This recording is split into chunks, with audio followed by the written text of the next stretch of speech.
Dr. Anthony Fauci predicts public health experts will lift the pause on the Johnson & Johnson vaccine by the end of this week, but say new warnings may be attached to it. Officials recommended the temporary delay in the shot's usage last week after a possible link to a handful of cases of rare blood clots. Washington correspondent Jesse Tenor reports on the vaccine's fate as she's keeping you connected to the nation's capital.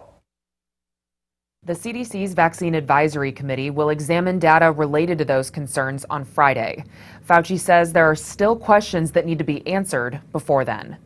I doubt very seriously if they just cancel it. I don't think that's going to happen. Dr. Anthony Fauci, the White House's chief medical advisor, expects the return of the Johnson & Johnson vaccine. I don't think it's just going to go back and say, okay, everything's fine, go right back. I think it'll likely say, okay, we're going to use it, but be careful under these certain circumstances. Those types of warnings could include exclusions based on a person's age or sex, following the shot's possible link to a small number of rare blood clots.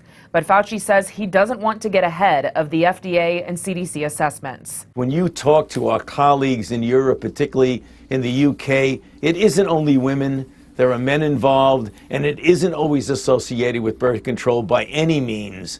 So I think we have to be careful. But Mark Short, the chief of staff to former Vice President Mike Pence, argues the pause of the vaccine is much more dangerous than the shot itself. It's 1,000 times more likely to suffer blood clots from a birth control pill, yet we're pausing it at a time when we can need to continue to deliver the vaccination. Short worries the temporary delay will only increase skepticism among Americans. You're going to create hesitancy from people who should be getting the vaccination who now have doubts. But Fauci says the pause is vital not only to further examine the vaccine, but to raise awareness among providers of the proper treatment.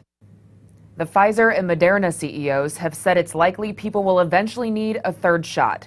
But Fauci says that's ultimately a decision to be made by public health officials, not pharmaceutical companies.